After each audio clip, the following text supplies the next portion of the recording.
Life Management Science Labs would like to acknowledge that we live and produce this podcast on the traditional lands of the Wurundjeri people. We'd also like to acknowledge the traditional owners of the land of our listeners and our international colleagues. We'd like to thank and pay our respects to the elders, past, present, and emerging.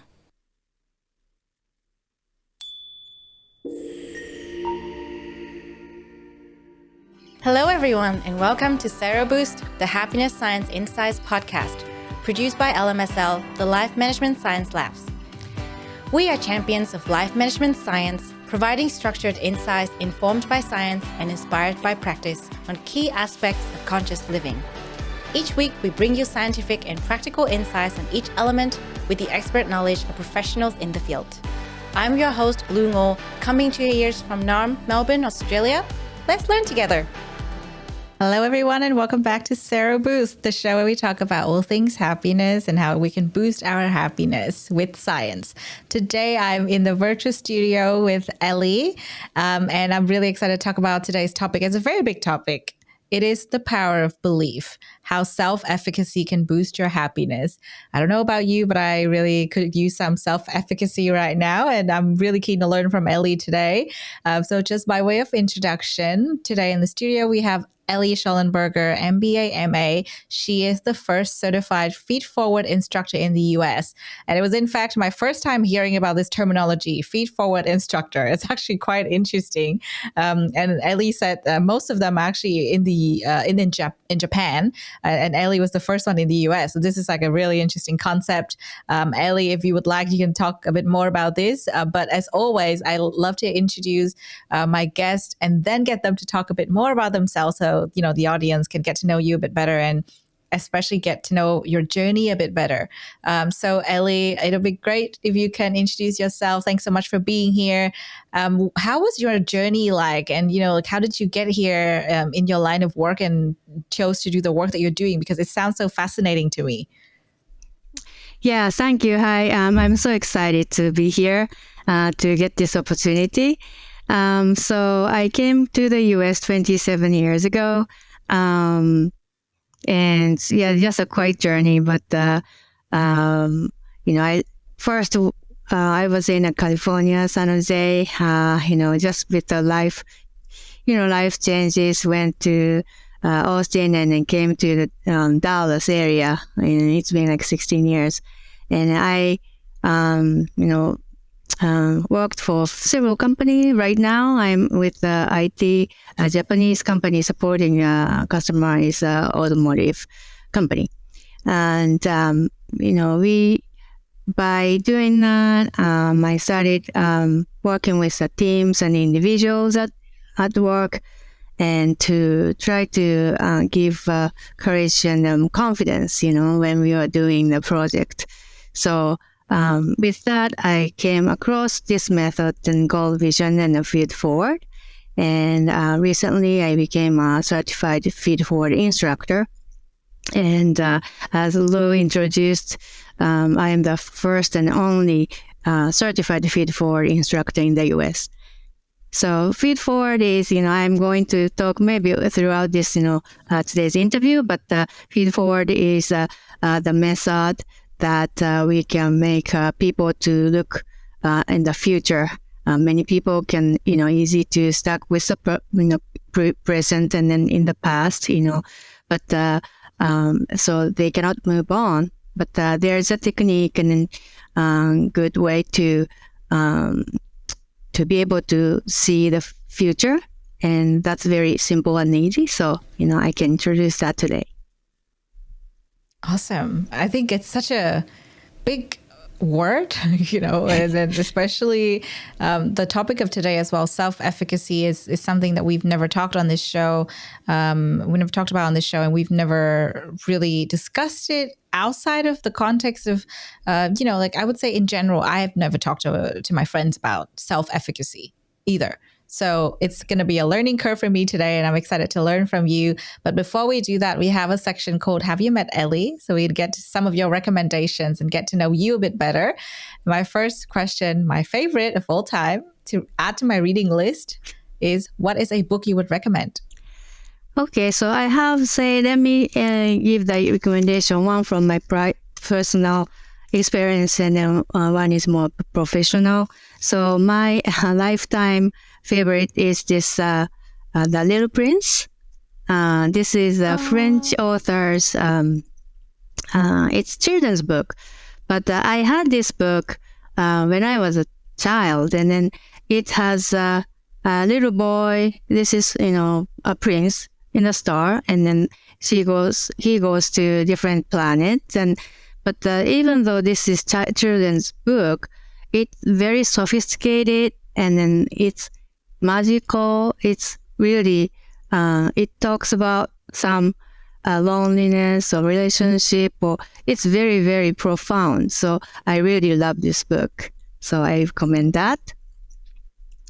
And from the professional standpoint, and also self-development, the books I recommend is this 3 set, which is I'm learning, and then this is the base of my feed forward methodology that I learned from Mr. Hisano.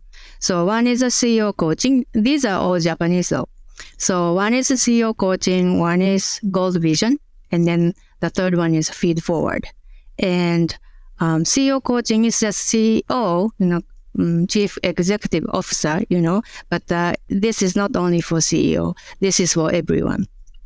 So CEO coaching, goal vision, these 3 feed forward are Japanese, but actually we have English version. CEO coaching is English. And then, I have a lot of tabs. And then also Gold Vision is a new one. It came up, a few months ago. So these are available in English, and a very, very good book. And then Feed Forward, this one is the one actually I am currently translating into English. So we are targeting to be available sometime later this year, hopefully. So that's something like I'm working on too. Wow, that's amazing. And I just love that you have so many notes, like all these like sticky notes out of your book for the audience that is probably listening to this and not watching the actual YouTube video. I highly recommend you check out the YouTube video version, because she has so many sticky notes out of the book. It's amazing. I love it when people take notes when they read. It's like active reading. It's not, I'm just reading. It's more like I'm actively doing work. So yeah, that's amazing. Yeah, thank you. So the reason I have this tab is actually I have a group of people from this feed forward, and in those while I'm learning. So Gold Vision members. So one of the group is Mirai no Lab, which is a non-profit organization. We just established just recently, make it official. So within this Merino Lab, we have some members voluntarily kind of form and then do the study group kind of. So we have a book club kind of. So every week we gather and then pick one book or from Gold Vision, and that's what we're learning. So we kind of study and then learn, and for those techniques, and also apply to our own life. So we do that kind of activities too. Yeah, that's wonderful. Well, thanks so much for sharing that. And I love that you're translating the books yourself. It's going to be like a really fun experience. Not only are you taking notes and discussing it with others, you're also translating the book. It's like a fun experience. Actually makes me wonder if I could translate one of the books one of these days. That'll be really fun. It'll be a lot of hard work, but it'll be fun as well. Yes. So that's the first question. The second question is, what is your favorite movie, or a movie you would recommend to our audience? Yeah, so the movie is generally I'm in the US, so I watch a Hollywood movie, and of course it's actor and actress are very famous, but entertainment. But basically, because many movies are like a very dream, and then American dream, and dreams come true. So give a courage, and then very fun, very positive. So in that term, I love those movies.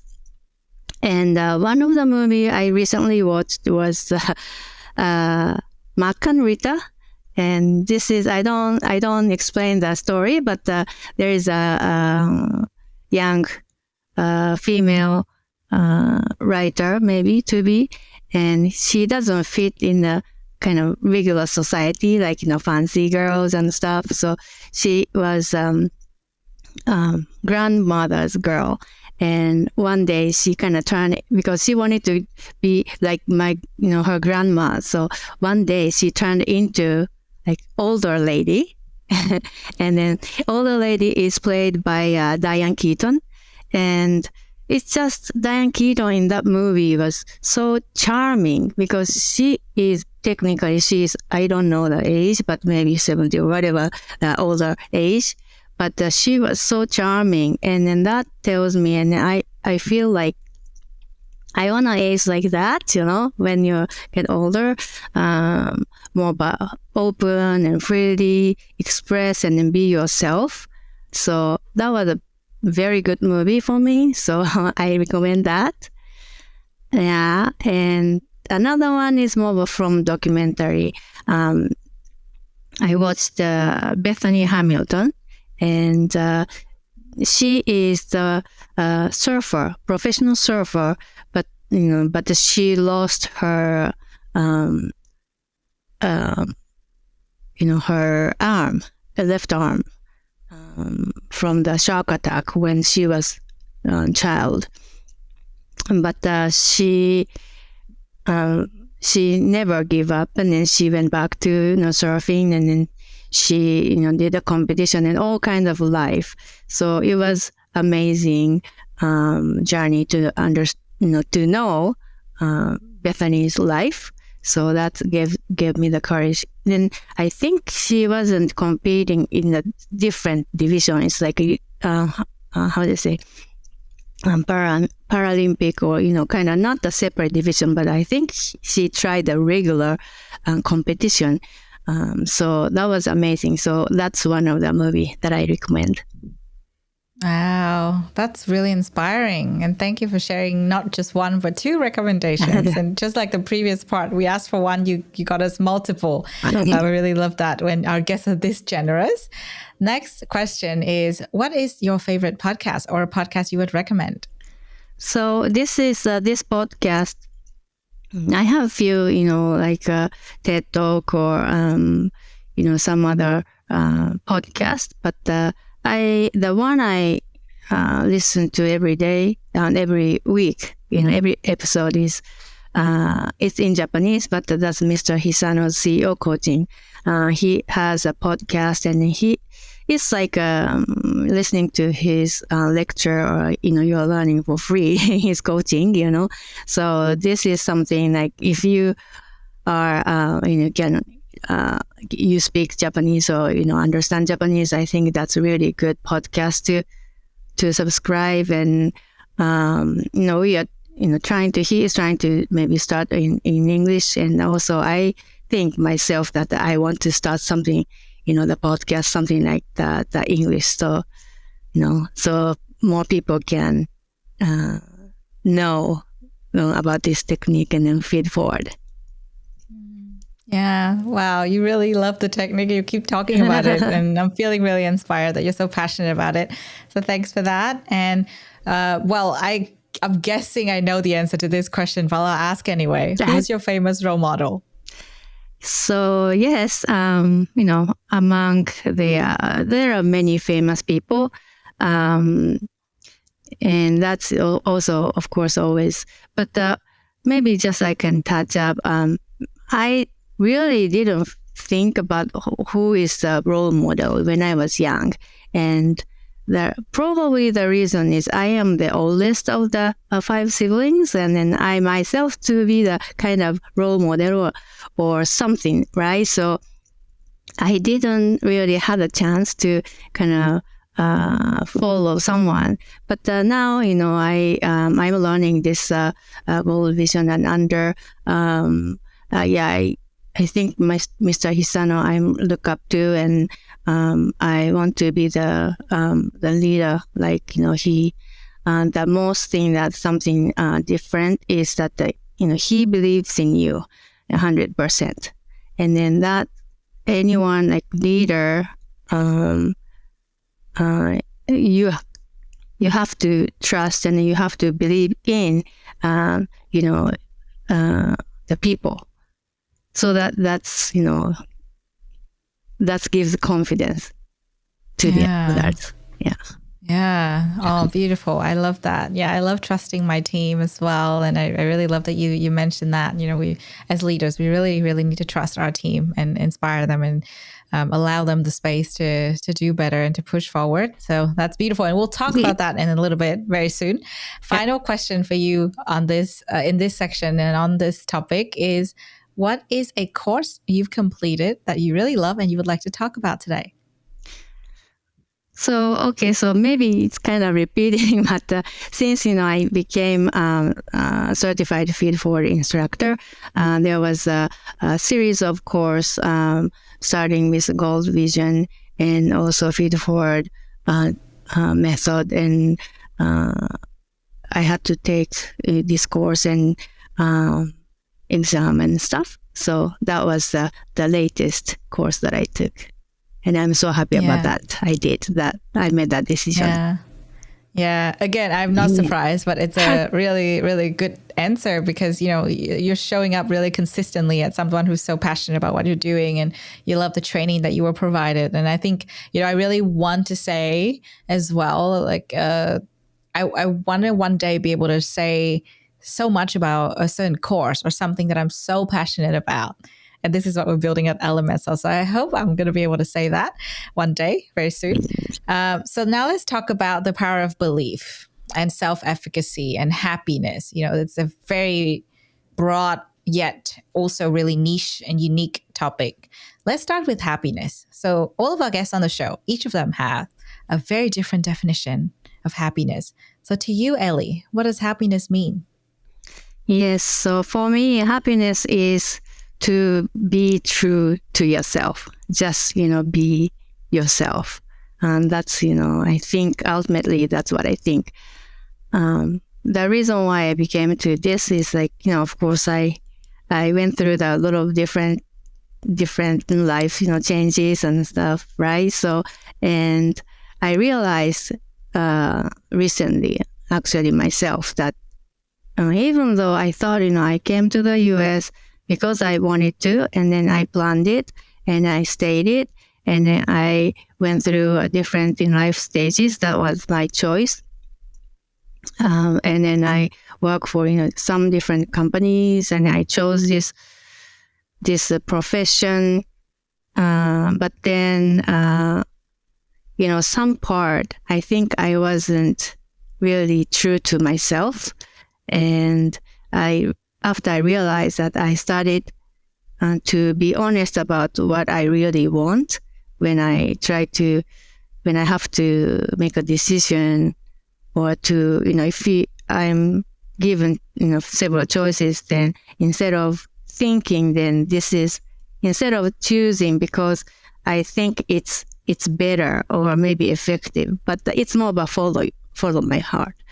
So happiness is something to be able to be yourself and be able to express yourself. So, follow your heart. That's the word I like. Yeah, I relate with that a lot. I think to me as well, parts of my happiness really is, when I feel the happiest, I'm living my true self and I'm speaking my truth. I'm living my truth and really not hiding or running away from anything. And I think it's a tough thing to think about as well, because sometimes you have to face the music, right? You're like, I'm not doing what I know would be good for me. Yeah. Something will have to change, for example. That's also hard. And I think the change part is hard because a lot of us don't really see it. We don't see that we have to change. And it might be related to the topic, but it's also related to my next question, which is also something we ask all the time on this show, because happiness is such a broad thing and each person sees it differently. You might notice from people that you work with, especially because I know you work with a lot of business leaders, there might be misconceptions when it comes to happiness. Because the more successful people are, on the business front or on the professional front, sometimes their overall level of happiness might be imbalanced. And so my question to you would be, what are some of the biggest misconceptions that you've noticed in people? In your line of work, it could be through your research, your reading, or actually in observation, in actual life circumstances. So yeah, misconception is so to the happiness. Many people's happiness, they measure their happiness based on something else or somebody else, and without realizing it. For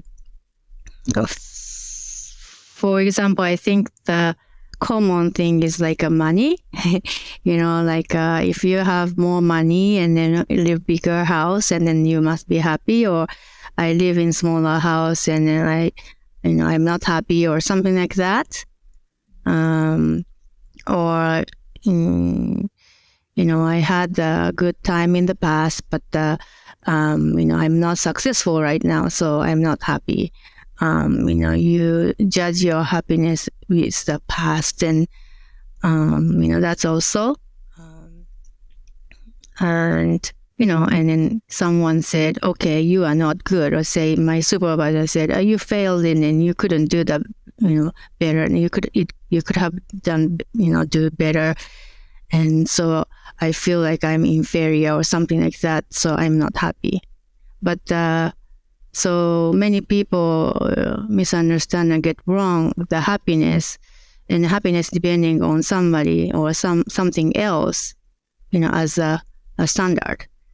So that's something that you want to realize and then notice that it's okay. It's not that somebody says something, then that's their opinion, evaluation. You yourself has your own evaluation. You yourself is just fine.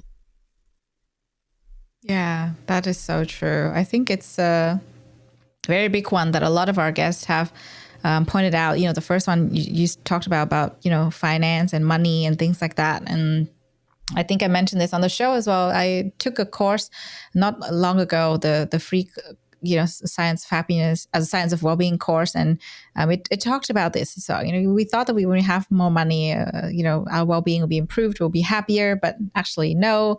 Right. You get more money and then you hit a certain point, and then that's it. Like, even if you earn so much more, the increase you get, the boost you get out of that wouldn't be as big. So it's not as linear. And I think when it comes to, feeling inferior, I think the sense of self-worth is super important, right? And today, as I said, this is the first time that I'm talking to anyone about self-efficacy. And I think the sense of self-worth, it's closely related to self-efficacy. As far as I understand this concept, but obviously you're the expert, so I would love to hear from you. Let's talk about self-efficacy now. And I would love for you to help us to define it, to understand it. What is it exactly? And how can we get a strong sense of self-efficacy to boost our happiness? So self-efficacy is, as a definition, is like your own estimation of your ability. So it's like your confidence, but it's the ability to produce the desired result in the future. So in the future, meaning not now or not the past, but what you want, what happiness you want. That's you how much you can get it. Your confidence level. So this is the drive to move you to the future, and then giving you the power to persist regardless of obstacle. You can go over and then learn new things. That gives you a lot of power, energy. So believe confidently, and then sincerely, you believe that you can do it. So the important thing is, key is to that you can believe yourself confidently and then sincerely from the bottom of your heart. Yeah. I think it's such a hard thing to achieve, though, because self-doubt can creep in, right? Especially if your sense of self-worth has been affected by some sort of circumstance, or you're constantly dragged down by people around you. It's actually quite hard. And I think it's got to come from within. Just like you said, it comes from yourself and nobody else, because it's self-efficacy. But I think since it's such a hard thing to navigate, let's talk a little bit about some of the things that can hold people back. And then we look into solutions, into how this can be changed and how we can boost our happiness through understanding it. So what would be some of the most common beliefs or mindsets that would hold people back from reaching their full potential? Because we're talking about self-belief, right? Self-efficacy. When you believe in yourself, you can achieve so many things, but self-doubt creeps in. There are certain things that are in your mind all the time that will hold you back. What are some of the key ones that you've noticed? So I have to talk about the comfort zone in that sense, so mindset and beliefs. So because when you're in, you can guess the meaning of comfort zone, right? So comfort zone is where you are when you feel comfortable, because you get used to anything that you do, your people, what you know, so everything is comfortable. So something like if you are at work, once first maybe probably you are new, so you are not really comfortable, but after a while you get used to, and then people, and then just became comfortable. So when you are in the comfort zone, then once you are in, you don't want to get out normally. And then that prevents you to reach to your full potential. Because comfort zone is where you know things. Then this is established because you put, those are the important things for the current you. And one of the function that a human being has, that is a brain has, is a reticular activating system. It's more of a little bit more psychological term, but RAS has a filter. It's like a filtering feature to let the important information in you, and then the not important information just pass by. So that meaning comfort zone is built with something that you choose that you know already. But there are so many things that you don't know outside of this comfort zone, and then that's the potential. And then you want to go out of this comfort zone to look for your potential, so that you have more room to grow. Yeah. Yeah.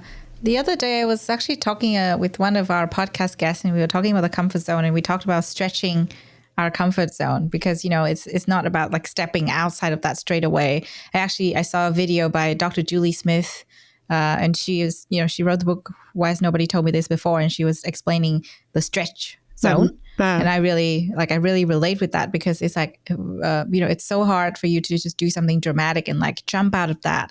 Let's say this is your comfort zone. If you just jump straight out of that, you might actually get into your panic zone, which is this red zone outside of it. But if you, constantly practice and stretch it little by little, like, for example, I hate talking to strangers, but, if I, find a way to talk to someone, in a mall, that is already like stretching my comfort zone. And then, essentially I can, talk to someone on the street or at an event without feeling like, oh my God, like I'm jumping out of my skin. Like I hate it.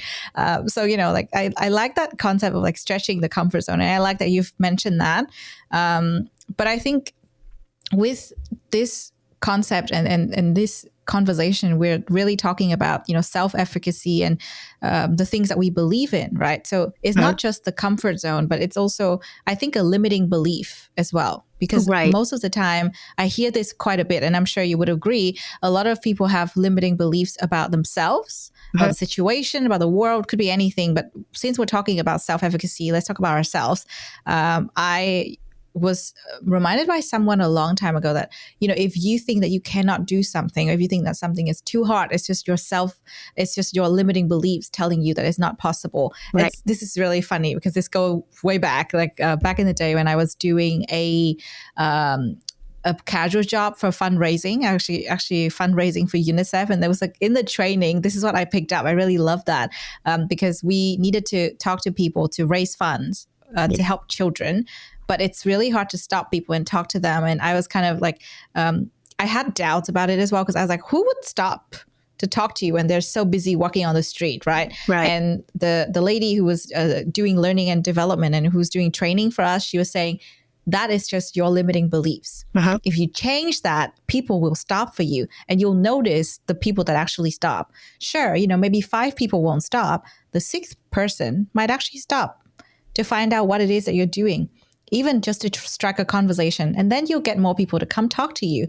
And I know it's kind of like a combination of training and doing a little bit of sales, but through that process, I actually learned so much more about limiting beliefs. And I think that is actually one of the things that stop us in life. Because after that training, I realized, it doesn't just apply to fundraising. It applies to other aspects in life as well. For example, if I'm telling myself, you know what, I'll never achieve work-life balance, it's so hard, never going to work, then that is my limiting belief. And I'm just going to suck myself right in there.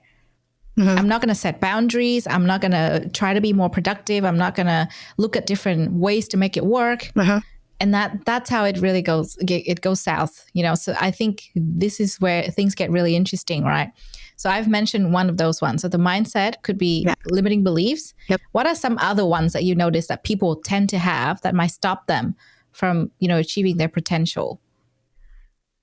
So that's some, that's because you said limiting belief. So that's kind of similar. And then that reminds me that there are 3 items that, other, standards from other people's standard, money standard, and then time standard, kind of, so that's something like it blocks you to believe that this certain things.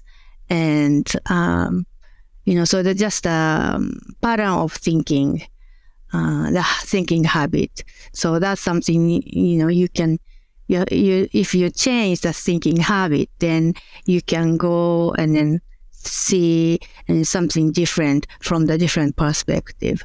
So that's also another thing that, you can break through to do things.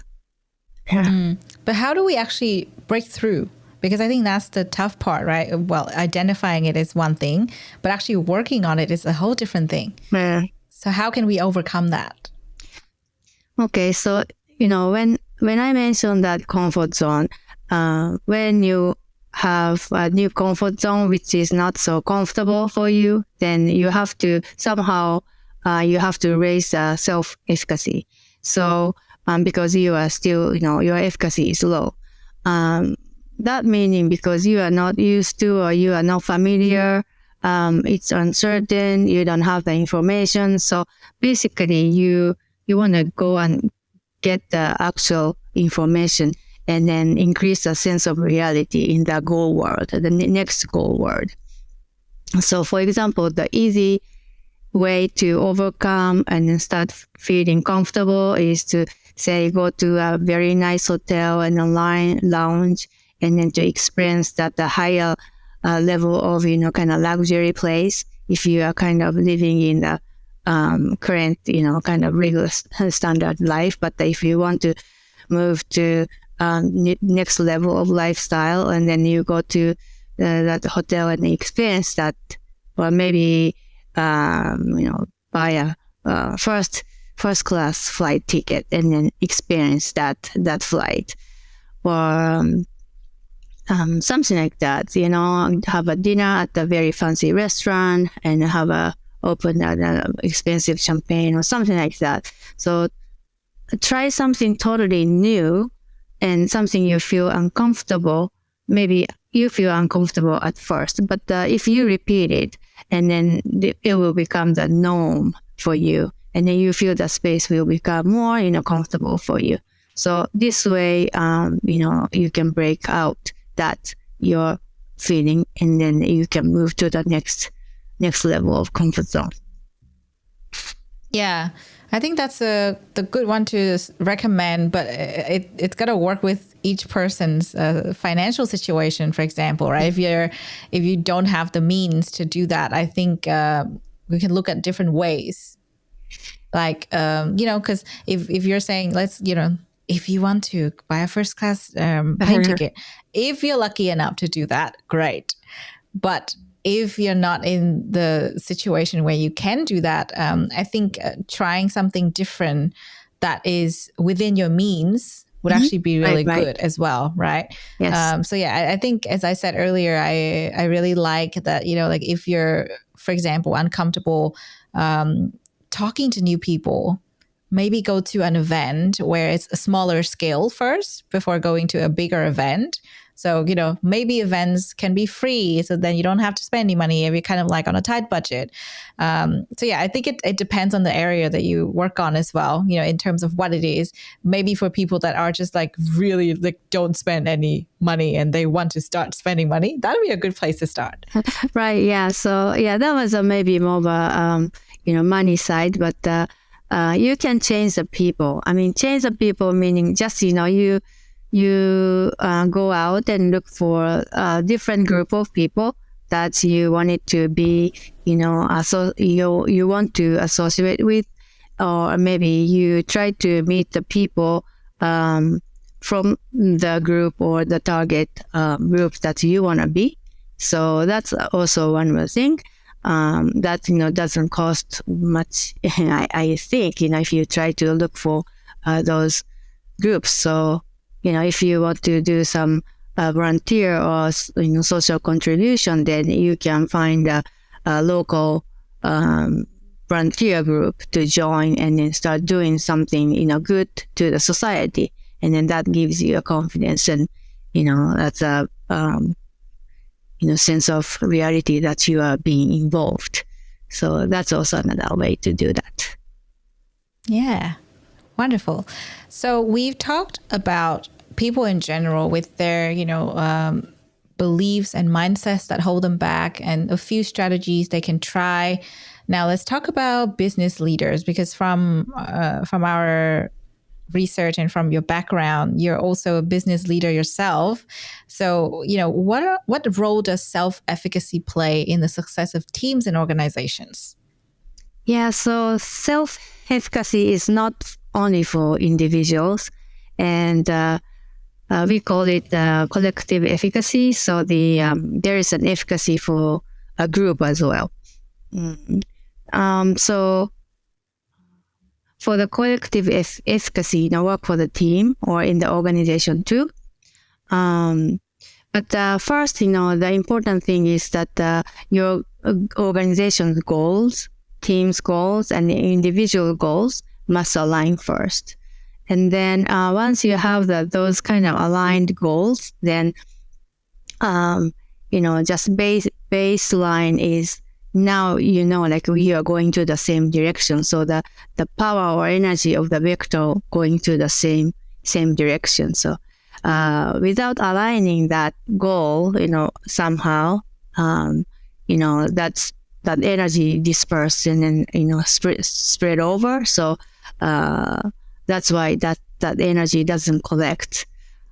So when, each member's self-efficacy is high, then if you gather those high efficacy people, then the entire team can perform, because the entire team's efficacy is naturally gets high.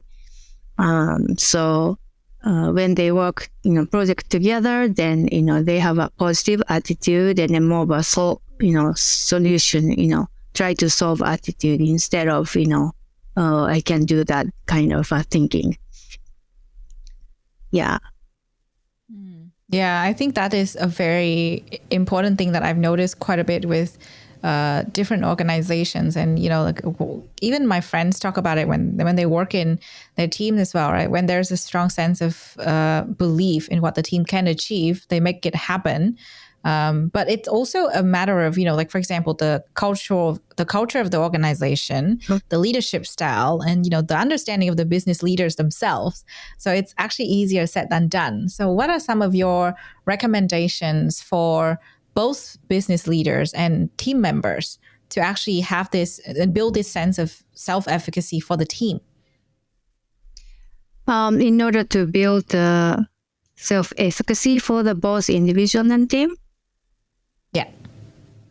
Yeah, so, I think to have the good culture, organization should cultivate a good culture to support such a high collective efficacy environment. Because some company just may not have the good culture. Culture meaning like more of a acceptive kind of base or some positive culture. So if that's the case, then the employees or the team members naturally they don't feel like the good place to work, or some basically that decrease your self-efficacy. Lower their confidence. So, for example, like I don't know the management style is if it's like very strict, and then it's more of a controlling kind of culture, then that's kind of less possible for individuals to feel you're valuable, and the performance level may not flourish that way. So to have a good and open and open mind and open atmosphere, and then more easy to kind of speak up and express their opinion, those culture is very important to have for the organization. Yeah, absolutely. And I think it's also a matter of the people in the organization as well, right? We can all do our part. And that's the beautiful thing about collaboration, because sometimes things don't go well. Sometimes things aren't great, but it doesn't mean things cannot change. And I think that is also, it comes from the individual. It's kind of hard to navigate, especially if you're under a lot of pressure. The last thing you want is to try. But it's so important that we all have this within ourselves, because organizations are made up of individuals.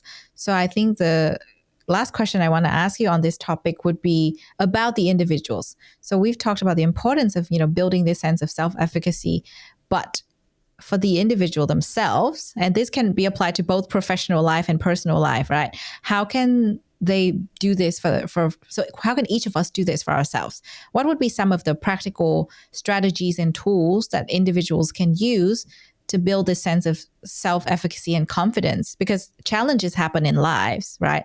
Things might change, or, like they might not feel like it sometimes. And we mentioned a whole heaps of other kinds of challenges previously. So what are some of your recommendations? So individual level, for me, like for the leaders, I think I usually do when I lead the team, I try to understand the team's members' characteristics and their strengths, because each one person different. So if by knowing their weakness, each member's weakness and strengths, then so that I can see the potential. Then if I find someone may have the problem with his or her self-efficacy, then I try to work on that together. So I use feed forward method to try to pull them out to see the future. Future meaning what they can do to solve this, or have them think about it, and then when they find the idea, then they feel that's their idea, so they can build their confidence to move on to the next, action. So that's something that I can do for them too. Yeah. And what about the individual themselves? I think if it's important for the leaders to understand their strengths and weaknesses to work on themselves, then the individuals need to do the work themselves too, right? Understanding their own strengths and weaknesses and work on that. Well, so yeah, individual level, if you need to increase the self-efficacy, you need to realize that it's okay to be yourself, and don't compare themselves with anything else or anybody else. And sometimes what I do in the past is like when I say at work, then if the things doesn't go well, then I put some write down a note or something that reminds yourself to that it's okay to then kind of encourage myself to those words. I have that, and then I put in front of me, and then kind of look. Every time I feel like down or self-efficacy gets kind of lower, then I look at that. So each one can use that kind of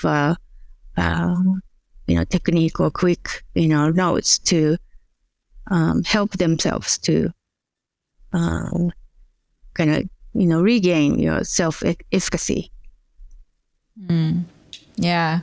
Really good tips and strategies. So now let's get a bit more practical, because you've mentioned some things that both organizations and individuals can try. And today we're talking about the happiness level of each individual. So let's ground us and talk about something practical.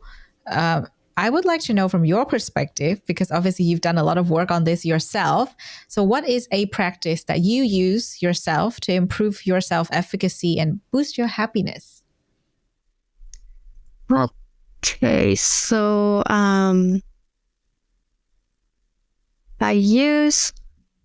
my practice I use to improve my self-efficacy. So I use a few things, on a daily basis. So with a goal, vision, and a feed forward, there are a few things that I use daily. And one is a balance wheel, which is my goals. Balance wheel is the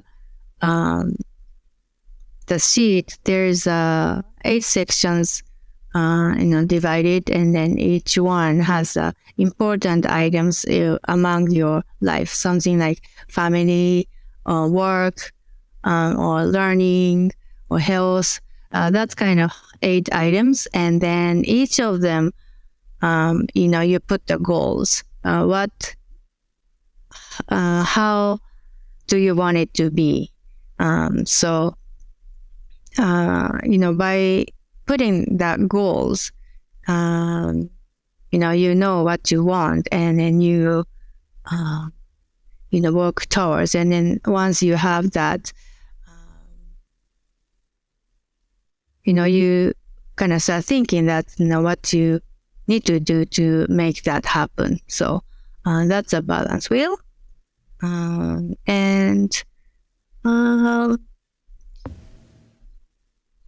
another one is like a self-talk, actually. Self-talk.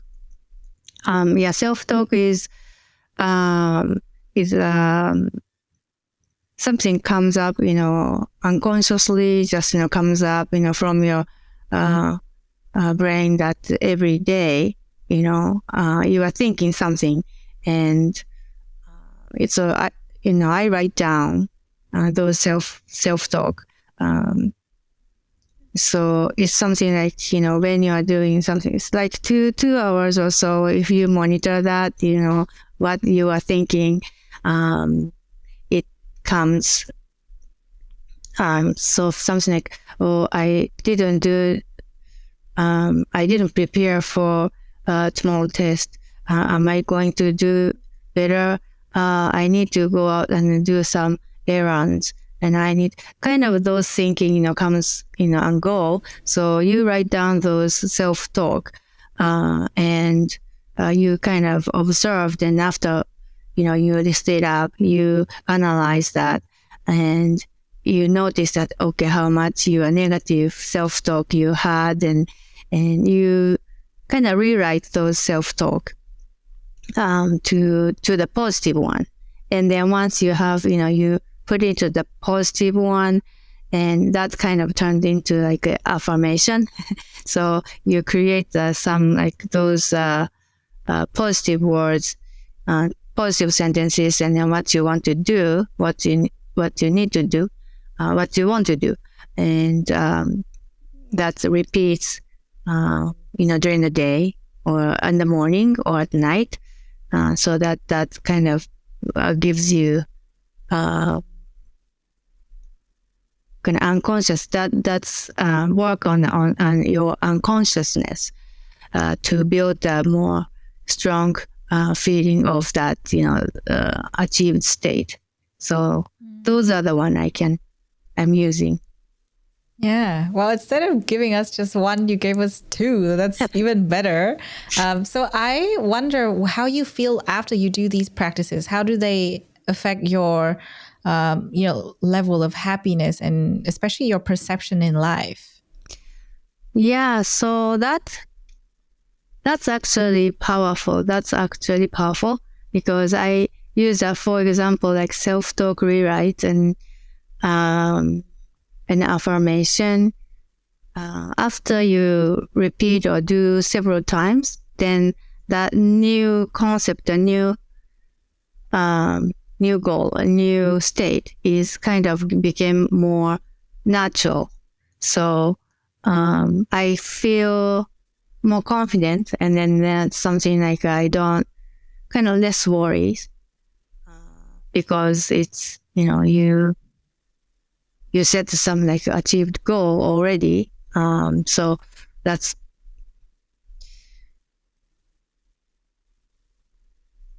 it's really effective. And how about your level of happiness? My level of happiness by doing this? Yeah. Yeah. So my level of happiness, it will increase much, much more happy because this self-efficacy increases, so that there's a before, so the goal is like higher goal before I had, and then my self-efficacy was here lower, but because of this work, you increase your self-efficacy to the higher level to reach the goal. So I feel like I think it's more about level, happiness level goes up and close to that goal. So yeah, that's wonderful to hear. I think it's a little motivation that everyone would need to try these practices. I think they are actually quite interesting. I will definitely think about when I can incorporate that into my day. So when do you actually do this in the day? When do you find time and make time for it? So that time is, so feel forward, or I can do that anytime. I mean, that's because it's a question. So what you're going to do next is the question that you ask. So every time if I need to think about, then that's many time you can do. Like affirmation, or something like in the morning, when you wake up, then you can before you start, you can do this affirmation to remind you that what you're going to do that today. So that's also so the time, there is no busy is a kind of excuse that you can say. So you should make the time, and you should be able to make the time. Absolutely. Okay, cool. So now let's go to some of our audience questions. We've got a couple of questions submitted by our audience, and I find that we've covered some of that already.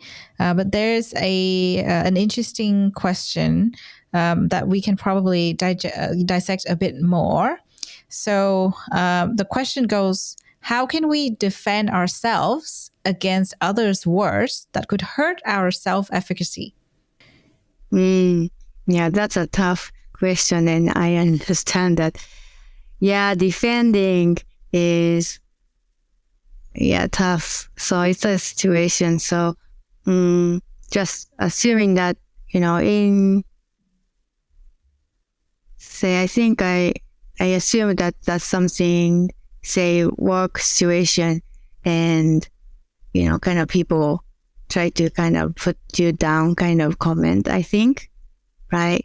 It could be anything. I think this question is quite broad because, it could be a professional thing, could be a personal thing even, Right. because you get random comments from people throughout the day. You don't know what's going to happen or, what kind of comments would come to you. So yeah, I think it can be any situation. So defend, when they do that, you cannot defend on the spot. I mean, of course, maybe you might say like, no, I'm not that bad, or probably, you might want to say, but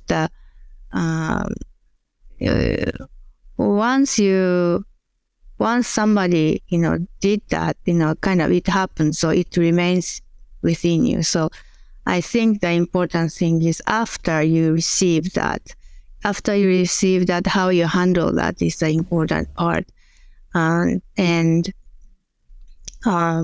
So that's the thinking that you have to, separate that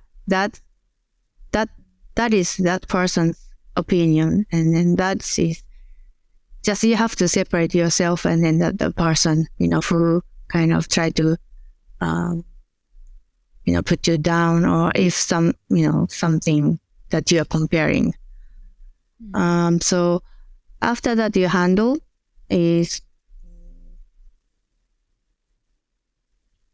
just, you believe that it's okay to be yourself.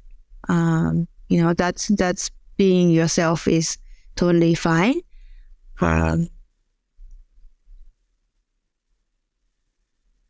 So I think it's not really defending for that person, but it's more about how you handle that emotion. Yeah, that's a really good point.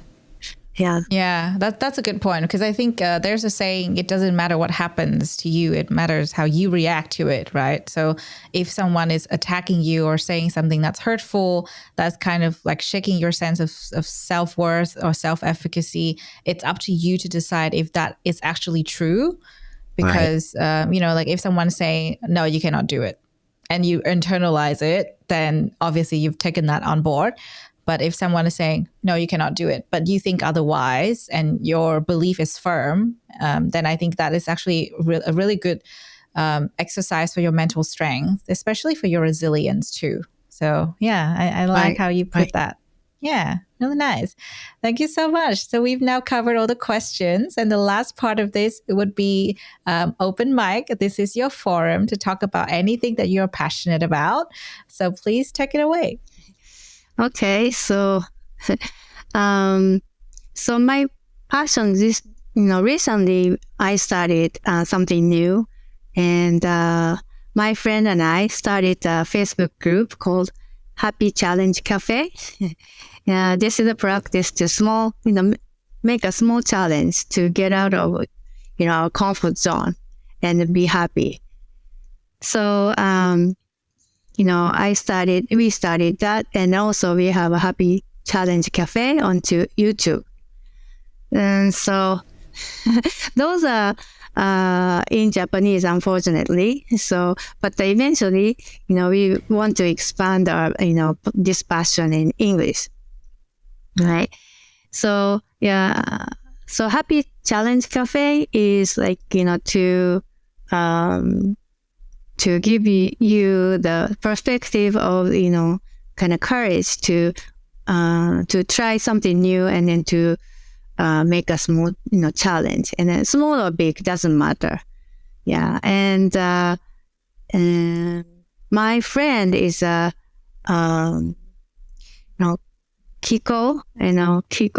Kiko, that instructor, she is a mind, kind of full, more healing, side of instructor. So, my feed forward and me and together. So it's going to be a very unique program. So we, plan to have a workshop once a month, and we are planning to create some more programs. So I'm so excited to come up with this program, this unique program to help many people to live naturally and then be themselves and then live a happy life. So we talked about the future plan of this Happy Challenge group is trip to Texas to the US to meet up, with me and then meet up here. So with the group, we want to inspire and motivate people and to have the courage to take, one step ahead, to challenge themselves to do a new adventure. So that's,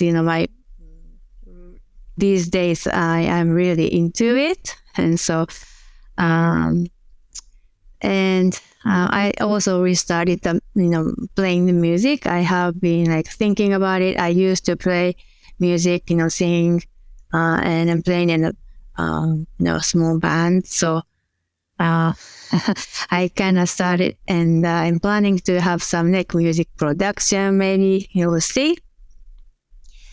And another one is maybe lastly, I want to write of my own book, someday. So, but I'm, certainly I can do that, with a goal, vision, and feed forward, so I can make that dream happen. Ah, that's amazing. Thank you so much for sharing that. I think all of the things that you're doing is really aligned with your personal brand and your passion, and just looking ahead and inspiring people to live happier lives. And because this show is about happiness, we're so happy to hear, and really appreciate your time joining us today as well. I know it's super late where you are, so thank you for being here, and enjoy the rest of your evening. Thank you so much, Lu, for this opportunity, and I enjoyed joining this show. Thank you so much. You've been listening to Sero Boost, the Happiness Science Insights podcast, produced by the Happiness Science Labs, a division of LMSL, the Life Management Science Labs. More episodes are available from 10 life management perspectives and can be found by searching LMSL on Apple Podcast, Google Podcast, Spotify, YouTube, and other podcasting apps available on your devices. If you enjoyed this episode, please rate, share, and subscribe to our channel so that other people can find it and we can continue to provide quality content. More of our work can be found on our website at ha.lmsl.net, where you can join our movement. I'm Lu Ngo. Thanks for tuning in.